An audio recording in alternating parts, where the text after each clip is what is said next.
खरोखर आज एक 4:15-4:30च्या दरम्यान एक अतिशय दुर्दैवी अशी घटना अवकाळी पावसाला आज जी सुरुवात झाली त्या सुरुवातीच्या पावसानेच एक जोरदार कडाक्याची वीज जी चमकली.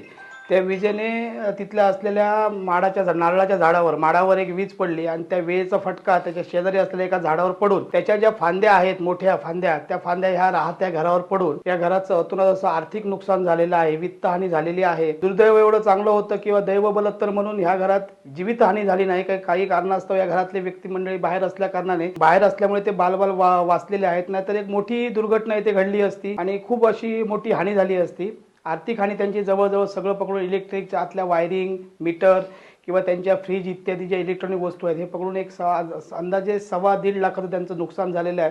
अतिशय गरीब कुटुंब हे आहे आणि रोजीरोटी म्हणजे आपले मेंढ्या पालनावर हे कुटुंब आपलं उदरनिर्वाह करत असतं. अशा या घटनेतनं तात्काळ तहसीलदारांना आम्ही जेव्हा सूचना दिली, जिल्हा परिषद सदस्य तहसीलदारांना सूचना दिल्यानंतर तहसीलदारांनी अति आवश्यक अशी जी आहे ती राहत्या घरावरचे जे पत्रे आहेत ते पत्रे तात्काळ देतो, तुम्ही घेऊन या, आम्ही पैसे देतो सांगून त्यांनी एक मोठं मन दाखवलेलं आहे. खरोखरच या गरीब कुटुंबाला ही अतिशय तात्काळ जी मदत झाली ती मदत ही खूप मोठी मदत म्हणता येईल. सुरुवातीलाच पावसाच्या अवकाळी पावसामुळेच ही जी हानी झालेली आहे ती अतिशय दुर्दैवी घटना घडलेली आहे साहेब.